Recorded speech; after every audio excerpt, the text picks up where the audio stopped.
Like, I'm gonna be honest. Every time I pop into what's it called, YouTube or any social media, I feel like the creator shouldn't impress me or lure me or awe me. I never had this feeling, particularly before 2015. Every time I watched a commentary video, and yes, there was commentary videos, but they were more of like formatted in a way of like a documentary, or just like I don't know. It was weird. There was one from the documentary that I used to watch a lot, and literally after they started monetizing, or after monetization got huge, it just became silent. They all died.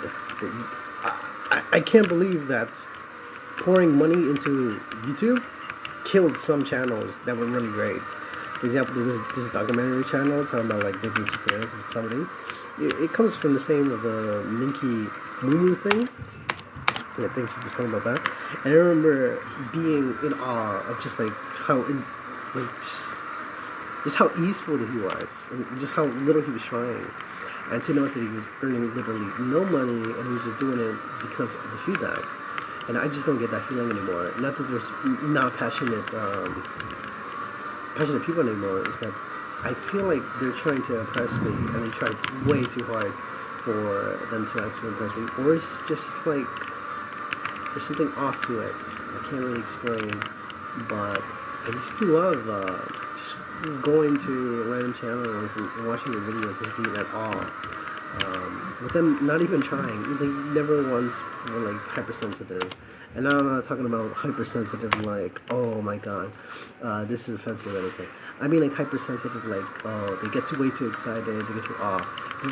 They used to be much more rational and just like level-headed people in the past, or at least the people that the YouTube creators used to lure were people that just didn't know what to vent out their medium, whatever that be. For example, him was documentary, for Axe it was animation.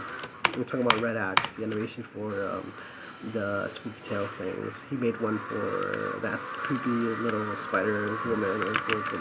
I don't even know a spider woman. That was really cool. That was amazing. I honestly put it above Pirate Red.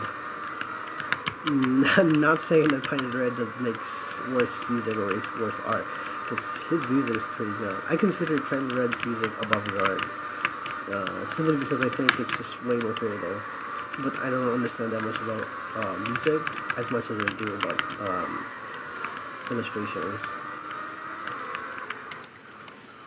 But yeah, I just don't like, and I also don't like that they talk super slow now.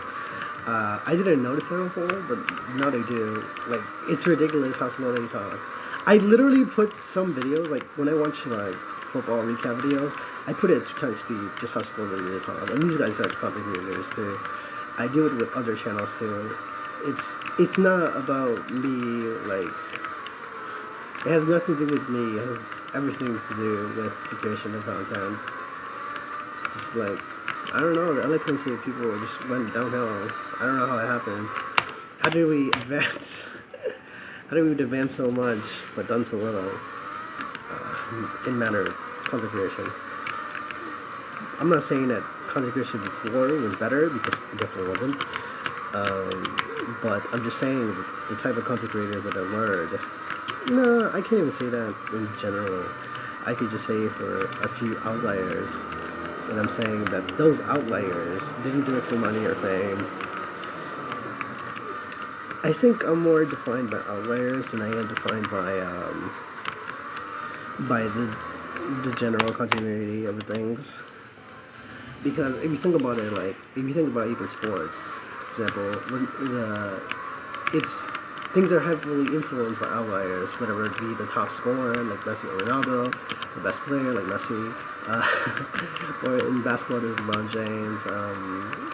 In music it used to be Michael Jackson, and heavily influential just being an outlier. And then coming another singer that was incredibly outlier that influenced a lot. It was Jimi Hendrix and Janis Joplin. And these outliers changed just so much in the dynamic that was going on in their own respective hubs of influence.